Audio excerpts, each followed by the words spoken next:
Hello, powerful people. Welcome back to the Power at Work blog. I'm Seth Harris, a senior fellow at the Burns Center for Social Change at Northeastern University. If this is your first time visiting the blog, you picked a good one. Goodness gracious, you picked a really, really good one. This is the second of our Labor Day Blogcast series. We interviewed Jennifer Abruzzo, the General Counsel of the National Labor Relations Board, just before Labor Day, and that's posted on the blog. I encourage you to take a look at this. But today, we've got a very, very important labor leader to talk with you. Liz Shuler, the president of the AFL-CIO, is on the Power at Work blog. And this is a really, I think, important and worthwhile interview. Liz has been in and around the labor movement for a very long time. She started her career as an organizer. She tells a story about her earliest organizing experience, was hired on as an organizer at the IBEW and stayed with the IBEW for a long time, was elected Secretary-Treasurer of the AFL-CIO in 2009 and became first the acting president or the president of the AFL-CIO prior to being elected when former President Rich Trumka passed away, and then was elected by the Executive Council of the AFL-CIO in August of 2022. So she's only been in office for a little over a year, but she has a tremendous amount to say about the progress that's been made, the moment that we are in, the moment of worker activism, worker militancy, worker organizing, collective bargaining. And I think it's really worth hearing, not just because she's the president of the AFL-CIO, but because she knows a lot and she's experienced a lot and she has a lot of insight into this moment for working people. And there's a tremendous amount going on right now. We still have 2 strikes underway in Hollywood. In 9 days from today, we're recording this Tuesday, September 5th, the day after Labor Day, which is Monday, September 4th. 9 days from today is the deadline for the UAW and their negotiations with the Big Three. Possibility of a strike happening there. As Liz mentioned, there are strikes going on with nurses and strikes going on with bakery workers and others around the country right now. We still don't have a contract at Starbucks, still no contract at Amazon. We talked about that a little bit. And we talked a little bit about the clean energy economy, which has been a big focus of President Schuster since she became president, and organizing. The AFL-CIO's role in organizing, the importance of the affiliates investing more and focusing more on organizing, working collectively to go after entire industries or entire regions. An extremely important discussion that we needed to have around Labor Day. Of course, President Schuler's traveling around the country right now, meeting with all kinds of workers, talking about all kinds of issues. She mentions having been with AFSCME and being with the UAW and being with some other unions. She had to rush off of this interview, I think, to go to Hartford, Connecticut. So she's in demand, and it was very generous of her to make time for you and for the Power at Work blog. Usually I use this time to talk a little bit about the news and analyze and offer my opinions on some of the topics that are kicking around right now in labor news. But honestly, this interview is the labor news of the moment. Take a look at this interview and watch the president of the AFL-CIO make news by talking about how working people can make their lives better. I really encourage you to do that. Now, this is not the last of our series of Labor Day blogcasts. We have at least one more coming, maybe 2. I want to encourage you, keep a close eye on the Power at Work blog for those other interviews. And if you haven't already subscribed, that's the way you can avoid missing great content like these Labor Day blogcasts. So give us your email address. In return, what we'll do is send you the weekly download, which is a collection of more than a dozen articles and stories and opinion pieces and videos and studies and academic papers on a whole host of topics relating to workers and worker power and unions. We'll also send you a weekly newsletter, which is the way we can keep you updated on the long list of items of content that we're adding to this blog all the time. There's a lot of material on this blog, and take a look at the blogcasts, at the podcasts, at the posts. But subscribe, and that's the way that we can stay in touch with you. So I'm not going to waste any more time. I want to get straight to this terrific interview that we did with Liz Shuler. I hope you enjoyed as much as we did. Well, so I'll say to you what I just said to you off camera. Thank you so much for being here on the Power at Work blog. We're so delighted to be able to talk to you one day after Labor Day. That's your big day. I mean, were you traveling all over the place? Did you have a bunch of different events yesterday? I like to say it's our Super Bowl because, yes, we were really owning it this week. We say it's not just Labor Day, but Labor Week, because we did some lead-in events, and I did a State of the Unions speech that kind of kicked things off on Tuesday, and then traveling all over the place, both Fred Redmond, our Secretary Treasurer, and I, leading into the actual day. And then, in fact, I'm leaving tonight for Hartford, Connecticut, after rallying with Unite Here members down the street at the Sofitel Hotel. I'll be joining AFSCME up in Connecticut, and then rounding out the week. So it's been busy. Well, we're in the spirit of that. We have 4 big blogcasts. We did one with Jennifer Abruzzo, and we've got a couple of others with union presidents coming up. But you're our star. You're our star. So let me start with maybe the most obvious question, the question that I get asked all the time on TV and by the media. There is a widespread perception that we are seeing more worker activism, more worker militancy, more worker organizing than we've seen in many, many years. Do you think that perception's accurate? And if it is, what do you think's going on? Why is it happening? Well, I think it is accurate, and we're seeing a resurgence like we haven't seen in a very long time. People out in the public have seen unions fighting for them because, as you know, we don't just fight for union members, we fight for working people broadly.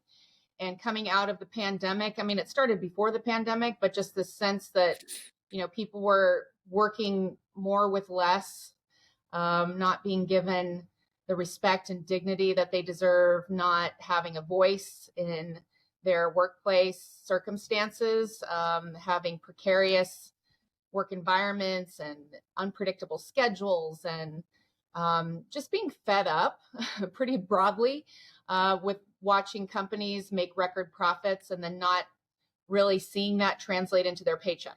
And so no matter what industry you're in, you're seeing workers taking risks and saying enough is enough. And whether that's in the form of a strike, which we've been seeing, of course, with our SAG-AFTRA and our Writers Guild siblings, nurses and bakery workers. I mean, there are people on strike right now, but it also comes in various forms where people are, walking out or penning sign-on letters to their bosses. I mean, it really is this notion of collective action being powerful. And it just so happens people are finally connecting the dots that being in a union is the best way to channel that collective voice and actually make the change that you want to see in your workplace. Yeah, so I couldn't agree with that more. And I love that you focused on the pandemic, because one of the things that I have been saying to folks is that one of the lessons that the pandemic taught workers is you can't trust your boss to treat you right.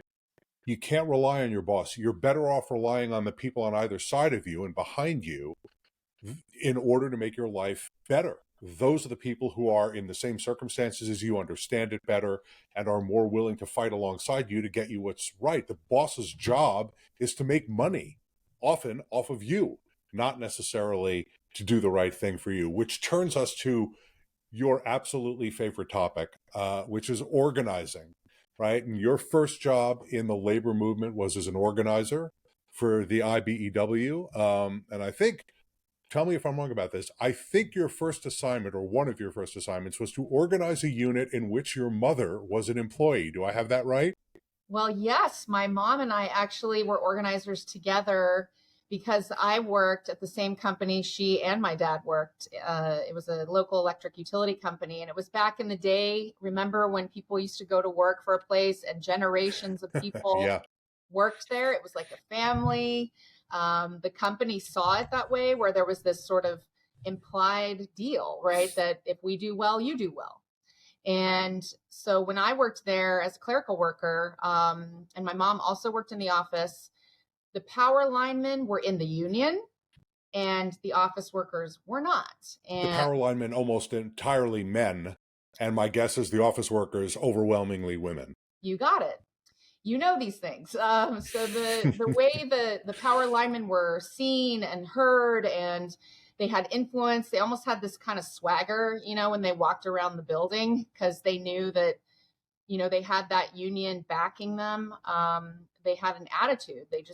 They knew that if something went wrong, they had a way to fix it. And with the office workers, it was the opposite. It was, you should be glad that you have this job. You should feel lucky that you get to work at this place where, we've had generations of people working in the past and had done well. And then it just started pivoting into this point where we were taken for granted. We, were disrespected when we'd raise things. It was, oh, you're being a problem child, or, oh, why don't you just, sit down and be quiet and get back to work. And so the office workers said, well, hey, why not join the same union that the power linemen are in? And we could actually, have a union that was across the entire footprint of the company, and we could all be in it together. That's the idea, right? And so we tried to organize, and the company came back at us with all the union busting tactics that we see today, which, having private one-on-one meetings and trying to divide the group, instilling fear by, firing just one or two of the organizers that were the most active trade union people. All kind of captive audience meetings. We had everybody packed into the auditorium so they could tell us how bad it would be to be in a union. So unfortunately, that campaign failed. I want to say it wasn't a failure per se, because I learned so much throughout that campaign, and that inspired me into a life of activism. And that's what essentially became my career, because I then went on to work for the local union, which said, you know what, we could use someone like you. We have a lot of women office workers in other utility companies. We want to go out and organize. So why not hire and use women as organizers to organize the, units that we're looking at. So that's kind of how I got my start. But it was a real important lesson in that, coming together collectively, bargaining for your fair share, that all happens when you have a union contract. Yeah. And that there are so many workers out there who need that same respect, that protection, safe workplaces, all of it, that don't have that voice. And so it was a very stark contrast for me personally. And, I want everyone to be able to experience what it's like to have a union job. Well, so let's talk about exactly that. Just as almost like it's a full circle, your first major policy change as the president of the AFL-CIO after you're elected was to get the affiliates to vote to tax themselves to give money to the AFL-CIO to create an organizing fund. So what is the AFL's role going to be in organizing? Because most of the organizing is done, or all the organizing is done by the affiliates. So what's the AFL's role going to be with this pot of money that the affiliates, I don't know how willingly they gave it to you, but they agreed to give it to you, that you've now got this fund. What are you going to do with it? So the fund, as you call it, is actually we've stood up the Center for Transformational Organizing, the CTO for short, which is essentially a hub for the best organizers, the best and brightest strategists to come together and look at multi-sectoral campaigns. And how do we bring together unions across an industry, for example, that we can all land on together, or across a geography that we can all land on together. And we're starting with the clean energy economy. And we know that with all of these amazing investments coming down the pike with the Biden administration and what we've seen with the Inflation Reduction Act, with the clean energy investments, the chips and science legislation, the infrastructure bill, that there are going to be a whole lot of good union jobs that are going to be growing, and particularly in places like the South, where it's right to work, there are very few unions. So we're going to need all of our muscle joined together to invest and grow the union job potential that we're going to see. So we're starting with one particular sector, EV batteries, which we know has a lot of promise. And it also means there are a lot of different unions looking at organizing in that sector. So the idea here is that we use our resources, our scale, come together collectively and land on a strategy that's going to grow the labor movement for everybody and create good jobs in communities that have traditionally not had the opportunity to join a union. And that's one of the things Fred and I are focused on daily as we wake up thinking about organizing, growth, opening our doors wider than ever to working people who may have been on the sidelines in the past, and in particular, like communities we're talking about in the South, where unions really haven't had a footprint. So this is the way we hope to do it.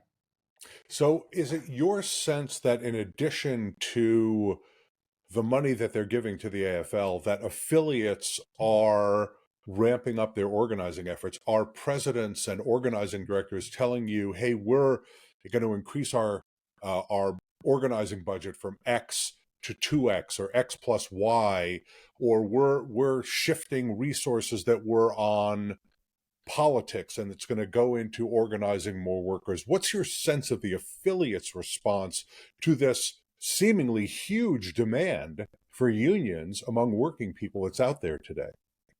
Well, everyone's talking about this as the moment. And I think it is, our convention last year, that was our theme, right? The movement to meet the moment.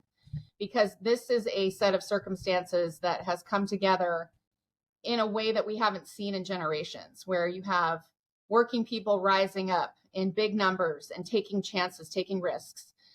You have this administration, which says the word union more than I do.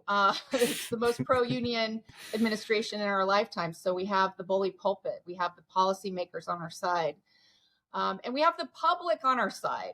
We just released some data last week that 2/3 of the American public are pro-union, and 88% of young people under the age of 30 are pro-union.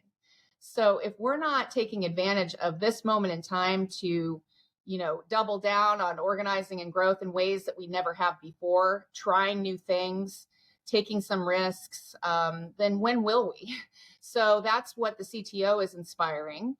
But of course, like you said, each affiliate union has its own set of investments that it makes individually too, right? And so they're really thinking through their strategies. And then our job at the Federation is to say, how can we bring unions together to maximize impact? And we know resources are finite, and it's hard work to organize, right? So we want to make sure that we're bringing the best strategies, the best research, and really setting the table for success.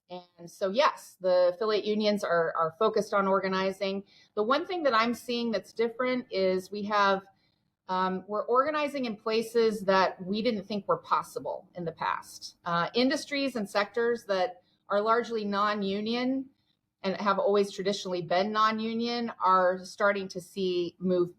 And well, give us an example about that. Everybody's familiar with like Starbucks, where you fast casual, whatever that's called, coffee house casual. That has not been a union sector, but give us some other examples that you're talking about with some of the affiliates. Yeah, sure. I would point to, in the tech sector, for example, we've got folks organizing with our CWA, Code CWA, in new bargaining units that, we never thought possible with tech workers. We've got video game designers who are working in conditions that are not dissimilar to other industries that have had to fight for safety protections and, fair scheduling, and not to have to work forced overtime. And, it's the sort of same environment that we've seen with many of our unions over time, where that's why a union made them into good jobs, right? As we had to force those employers to actually behave and come to the table and treat workers with respect and, fairly, with justice. Cannabis, that's another industry that I've been watching just because it's a growing industry. Got to go with the pun, I forgive you. Yeah, exactly. But I met with a group up in New Jersey that was just so inspiring. They were just not only professionals, their skills and their knowledge in the industry, but also just dedicated trade unionists.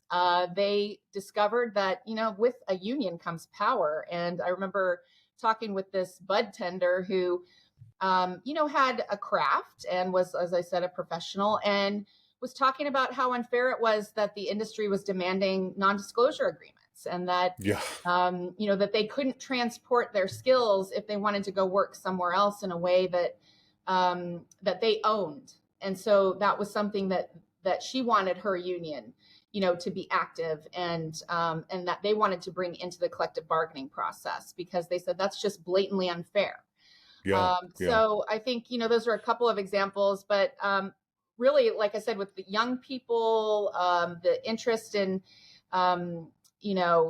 clean energy and climate, and how we're not going to make this transition without people seeing that there's good jobs at, the end of that transition. So we've actively engaged in the offshore wind industry and the solar industry, and making sure that if you're going to leave a job that has traditionally been providing a family wage for decades and decades, then you are going to transition into a new job in the clean energy economy that will provide a decent living and a path forward for you and your family. Because if people don't see it, then we're not going to, get people to take that leap of faith and move this country forward in the way we need to. Yeah, and that's not just an issue. We're talking about that issue in the context of the UAW negotiations with the Big Three right now, but that's an issue for folks who are in the traditional fossil fuel industry, who are looking at much lower paying jobs in solar and hydro and other places. Nuclear, those jobs are good quality jobs, many of them union jobs, but we also have to make sure that offshore wind and other energy generation facilities are going to have good quality union jobs. There have been some successes there. There have been some project labor agreements there. Some of the maritime unions have done a good job of organizing in that sector, but there's a lot of big issues for a lot of very big unions that are really genuinely worried about it. But I want to pick up on, I knew you were going to talk about young people before I could get to it, because I know this is a big passion of yours. And I know that when you came in as Secretary Treasurer, that was one of the issues you took on right away. Remember, is organizing. 2009. Absolutely. It's been, this is, I don't think, I get the sense that was not when you started worrying about this. That was when you started doing it at the AFL. That's right. But I want to, you talked about these new data that the AFL produced, these survey, the polling data, where a whopping, 88% of Americans don't agree about anything, and they agree that unions are a good thing. And I think the other statistic in that poll was that 65% of younger workers want a union if they can get one. They'd like to get one. So, all right, tell us, here's your chance. We're going to break news. What is the Liz Shuler plan for organizing young people? Is it different? You've done organizing. You've organized young people. You've organized people who are not so young. Is the conversation different? Is the industry focus different? How do you get that groundswell of support for the labor movement and turn it into union members? Yeah, well, as you said, I've been thinking about this and talking about it and mobilizing around it for, almost 15 years. I am no longer a young worker. That's what the breaking news is. You're a younger worker when you're in this conversation, at least, if that makes you feel any better. Seasoned is what we call ourselves.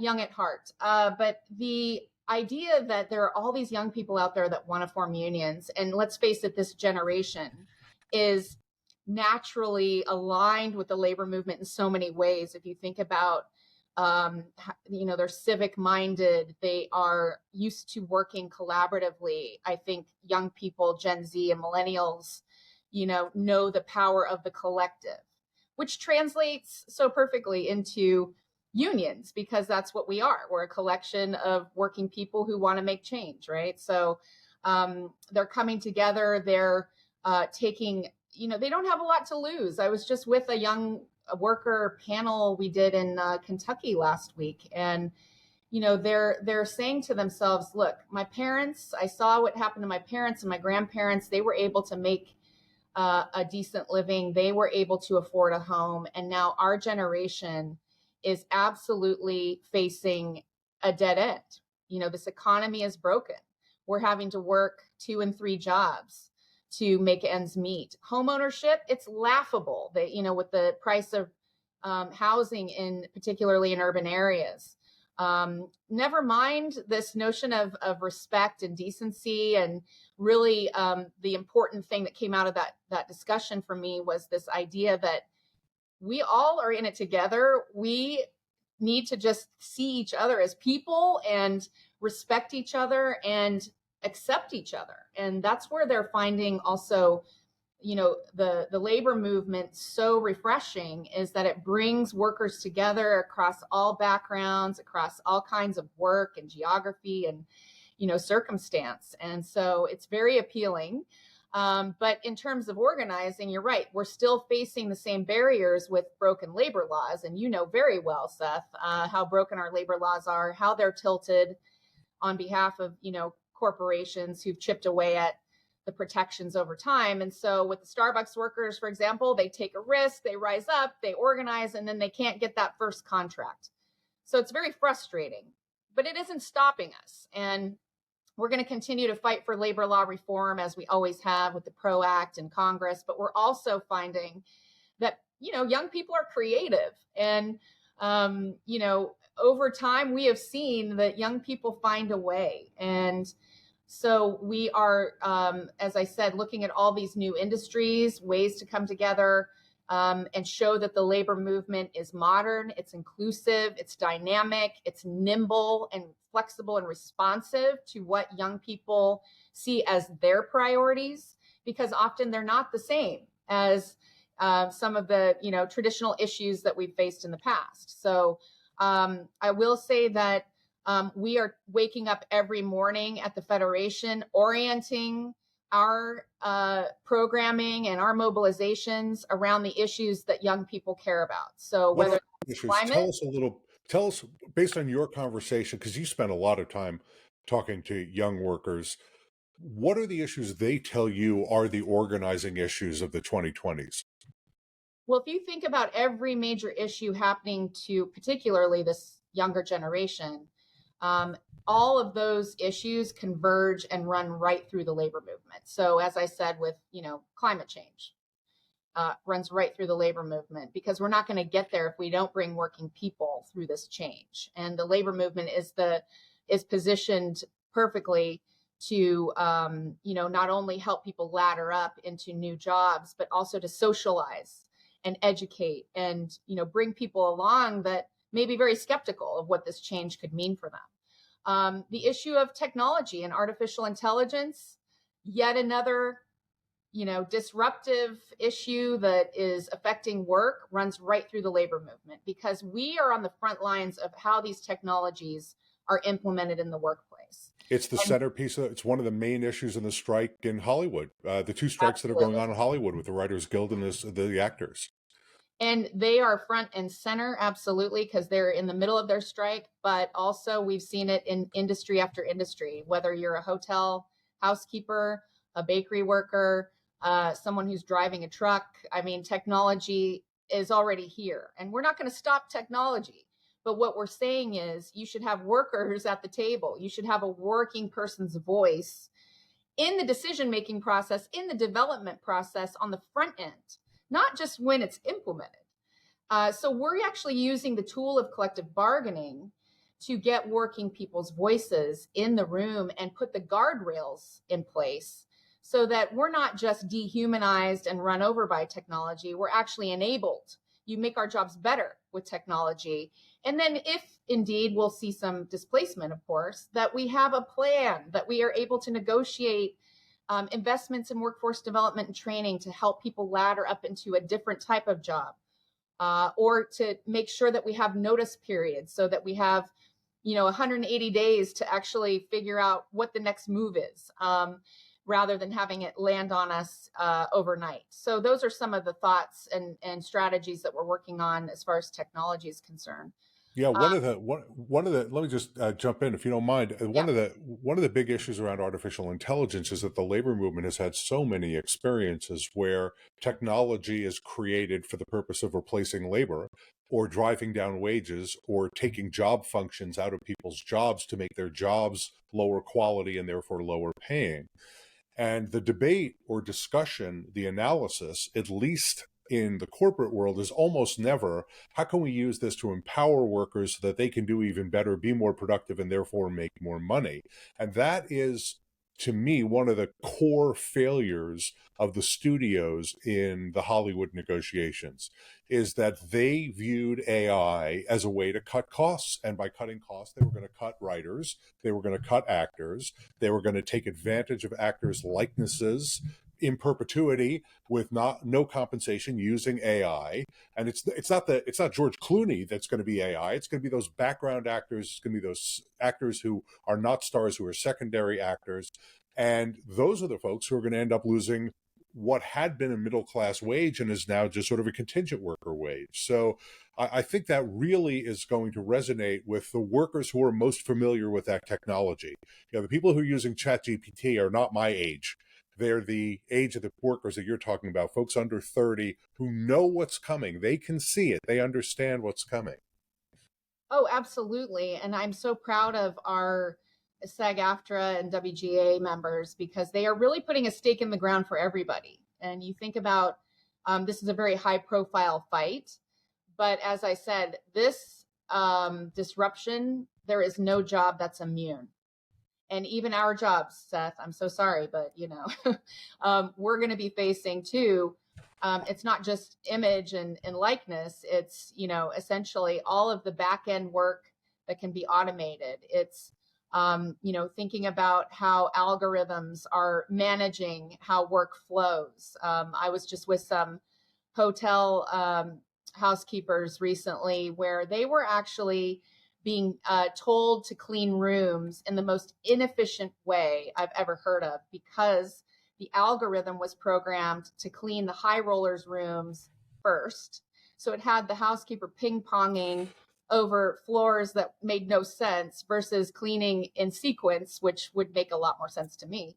But that's this idea of algorithmic management, right? That you're taking out the human judgment factor and you're programming it in for who knows what, potentially always to make the company more money, as you said. But, we have to make sure that we have technology working alongside us. And as I said, making our jobs safer, better, more productive.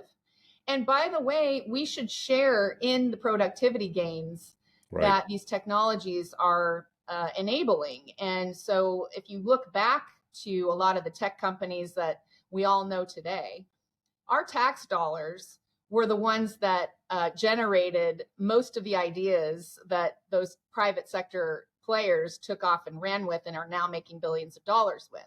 The taxpayers didn't benefit from that. Well, maybe in, good products to buy, but we're thinking about this differently now. We have a chance to actually put the guardrails in place, get the policies in place ahead of time so that working people can benefit from this, because we all want a better future. We all want technology to help us work less or work smarter.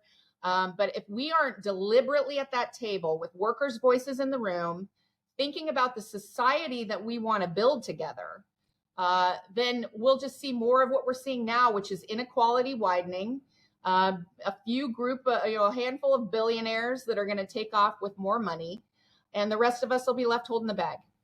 Right. I think that's a very, very, very important point to make, and not the discussion I think that's happening around a lot of technology right now. Okay, so we were talking about young people. This is the time of year when a lot of young people are leaving summer jobs to go back to school. I want to take you back to your very first job before you became an organizer for the IBEW. And as I understand it, like a lot of teenagers, you were a wait staff person in a diner in your hometown. I worked at a pizzeria in my hometown, a little bit of a different experience. But during that time working in that diner, you have talked about having experienced an incident of sexual harassment. I'm not going to ask you about how many times you've experienced sexual harassment since then. I'm guessing it's not just once in your life. I've spent enough time in and around the labor movement and in and around certain industries. Unfortunately, it is just a reality for women in a lot of those industries. Now, most diners don't have unions. I'm guessing your diner did not have a union at the time. So you experienced this incident. How might that incident have played out differently if there had been a union in that workplace? What might you have done? Because if I've got it right, and I don't want to put words in your mouth, you didn't say anything about it until much, much, much later. You didn't say anything about it in the workplace. Would it have come out differently, do you think? And why might it have come out differently?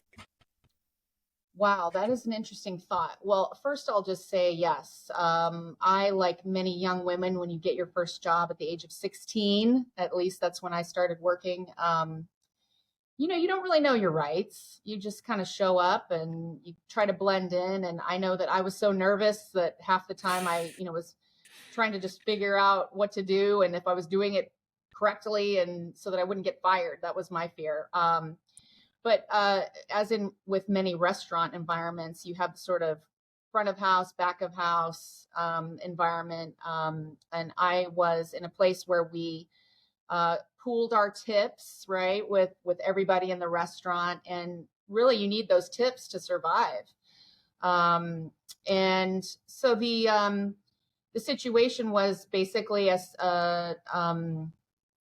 someone who worked in the kitchen, an older man, basically, had targeted me and made my life just completely uncomfortable. And I was afraid to go to work pretty much every day. It was a summer job, thankfully, so I saw a light at the end of the tunnel, but it was extremely uncomfortable, and I was afraid.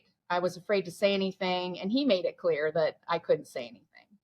And then also that when you work for tips, you're subjected to sexual harassment from the customers as well. Right. And so I learned a lot working in a restaurant that I know, women in particular who work in restaurants for a living and have for their entire lives could write books about this. But, you're subjected to a lot of bad behavior.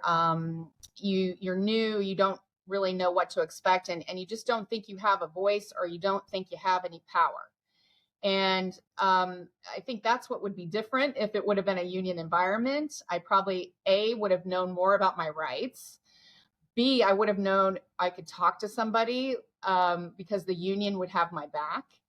And I guess C, there would be a mechanism to actually adjudicate, if you will, the situation in the workplace, whether it was talking to the guy who, was perpetrating, or, I could file a grievance and I could have my union actually work with management to ensure that I had a safe environment. And I think I hear these stories over and over again where, women don't feel like they can bring those kinds of complaints forward because they don't think they'll be believed, they won't be listened to.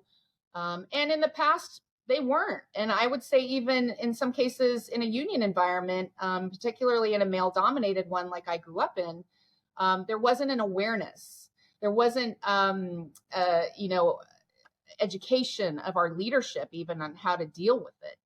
But fast forward to today, and particularly as a woman leader in the labor movement, I feel so empowered now that we can make this a priority. We can make sure that our unions can be actually enforcement agents of the contract and making sure that sexual harassment and discrimination are absolutely unacceptable and that we hold people accountable.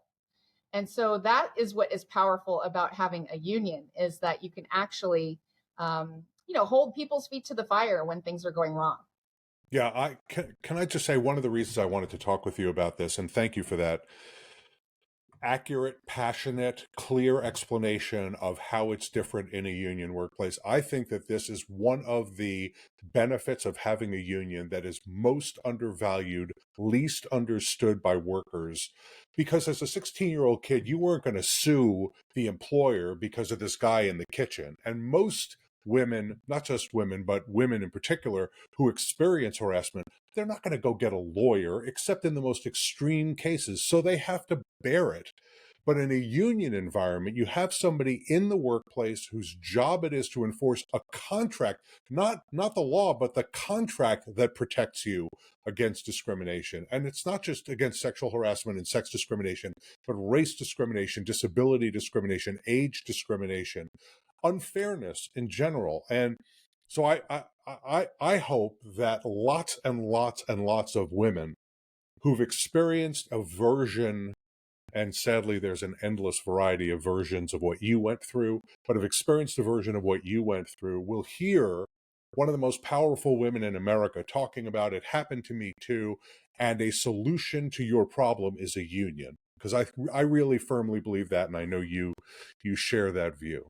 I absolutely do. And I'm so heartened too to see so many women rising up in the labor movement, because they see that and they see, like you said, it's an underutilized or maybe little known enforcement and powerful tool that women can use in the workplace when, things are out of whack, that, the scales of power are out of alignment. And so I think to see these women rising up in leadership and on the front lines of a lot of these strikes and a lot of the walkouts, and the fact that women are the ones often leading here is so exciting. And we are basically, half the workforce now, and we are half the labor movement. And not a lot of people know that we are the largest women's organization really in the country for working women, with 6.5 million women in our ranks. Important. Yeah. Okay. We have been, now it's the time this is the time in the interview when I tell you how wonderful you are and what a tremendous success you've been. So let's do it in this way. I don't want to just do that, but I'm going to ask a question that's going to do that, but subtly. But now I just told everybody I'm going to do it. So here we go. Right. So unions are growing. The AFL-CIO is growing, right? If I have my math right, when you became president, and for goodness sakes, you've only been the president for 14 months or something like 15 months, something like that. When you became president, there were 55 affiliates of the AFL-CIO. Maybe I've gotten off by one or two, but I think it's right around there. A year later, there are 60 affiliates of the AFL-CIO. And again, I'm not a math major. I went to law school because I can't do math.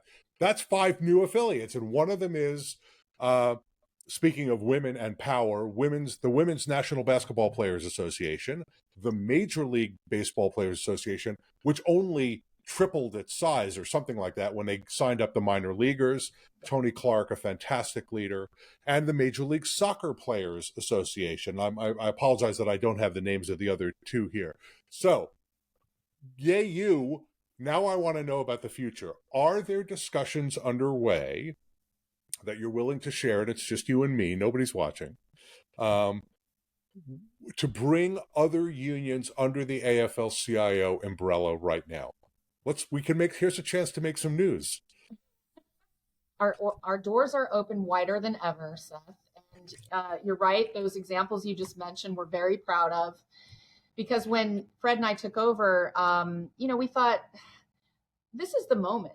If we're not all unified in the most powerful way now, then when will we be, right? And so this notion of solidarity is a real word that we believe in strongly.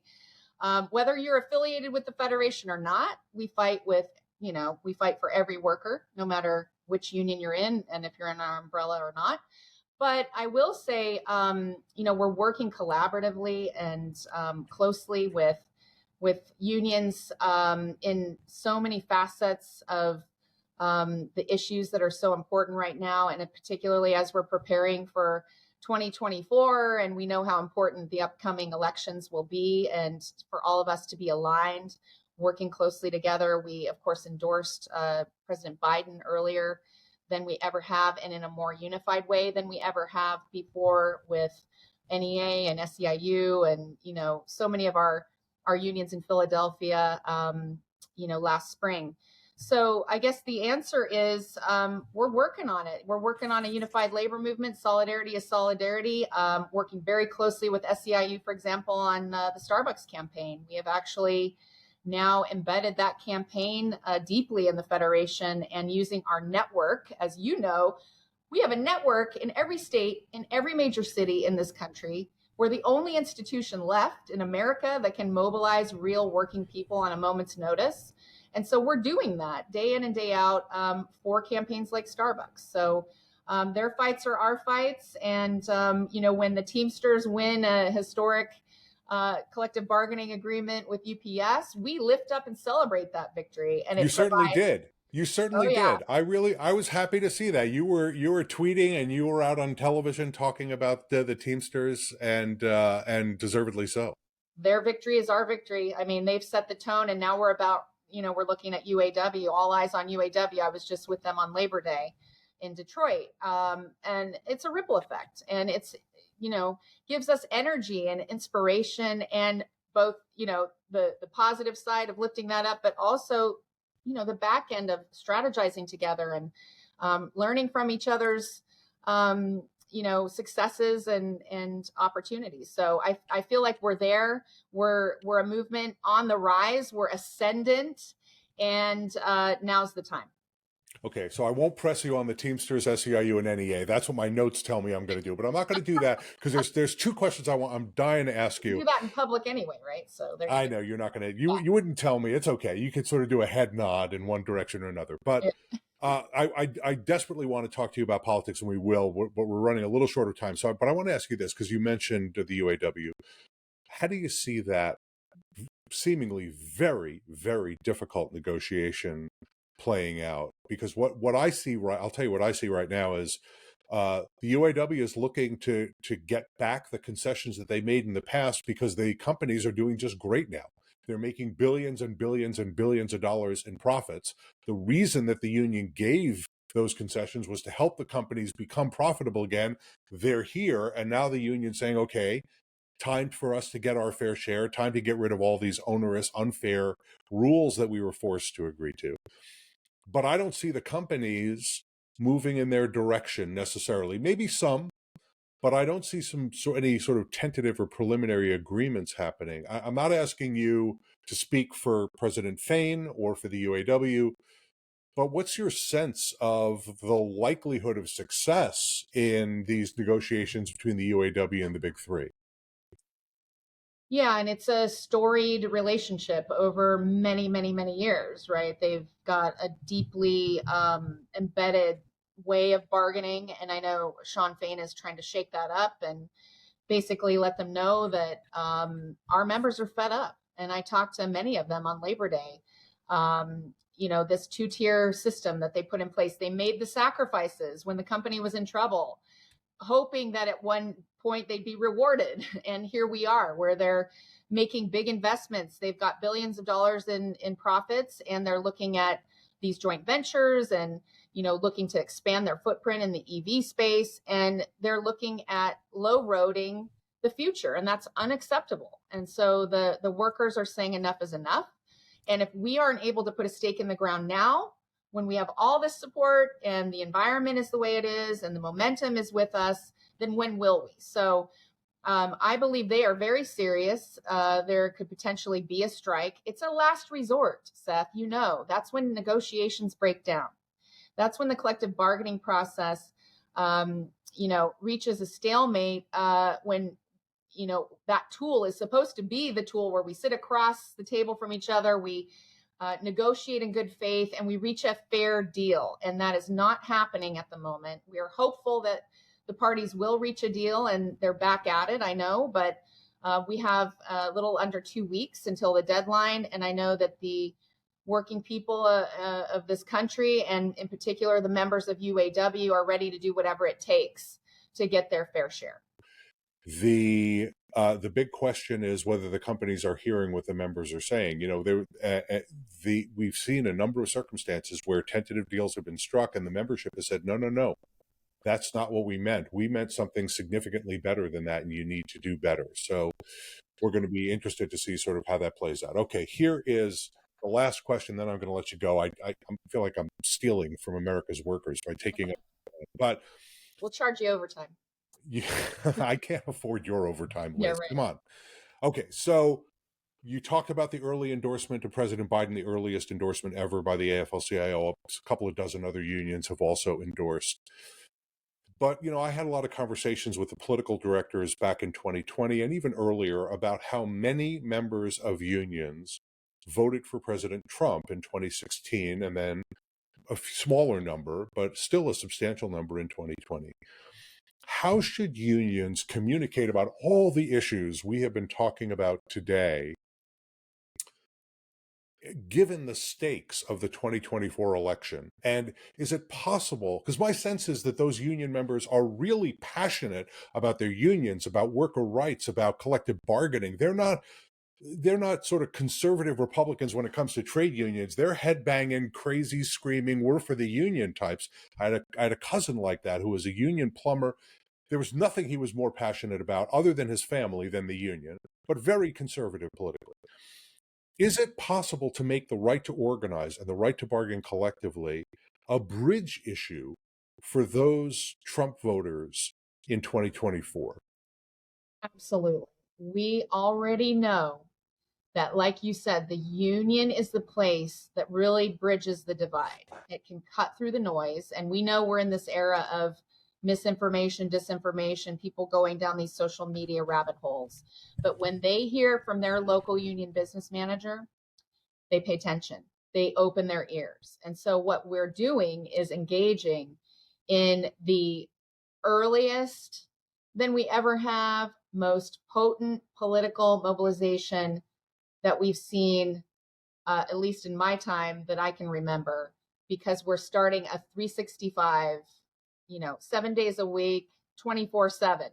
And we already post 2020 have the infrastructure in place where we've invested national resources to have organizers and trainers in the battleground states from the local union movement. We're not parachuting people in from DC. We're not, sending in release staff. It's local organizers that can really connect with workers in the workplace. We've known this for a long time, that the best way to cut through the noise is through an issues-based lens. So we're launching these, local organizers and trainers into the workplaces in a particular community that have we call it the Target 70, which, has 70% of the membership. So that we can talk to them about issues they care about and establish trust and actually have a two-way conversation. So we're listening, building that relationship over time so that we're not just saying, vote for this person 3 months out of an election. It's a long-term relationship that's just not transactional. It's really about, bringing people in and creating that kind of feedback loop. Locally. So we're really excited about it. And in fact, our affiliate unions have been very much bought into this process, engaged deeply, because we know too that sometimes unions can run off in different directions with their own programs. We have a unified program that is the earliest and most deeply engaged that we've seen in a very long time. So I'm excited, we're hopeful, but we have to unpack all of the good news. That's been the frustration, is that there's a lot going on and it takes a while to trickle down to the community level. And so that's our job, is we're going to be the messengers. We're going to be unpacking all of these great wins, all of the investments that are creating good union jobs, and connecting the dots that this just didn't happen, fall out of the sky. This is happening because of intentional policies and a vision of this president that is now taking place that we want to, as he says, finish the job, right? So that's what we're going to be doing through 2024. All right, you want to make a prediction how it's going to come out in 2024? We're going to win. Of course we're going to win. And I feel more optimistic than ever because of the unity and the fact that we have all aligned together so early that it, what else is there to talk about the most pro-union administration in our lifetimes? So that's why we can get to work and we can start mobilizing at the community level more effectively than, we normally wait, until post Labor Day or too late. So it's exciting. Okay, I'm going to take that prediction. I'm going to come back to you the day after Election Day, and we're going to see if you got it right. Although it may take a little longer. The day after Election Day, we may not know the answer, so we're going to see. True.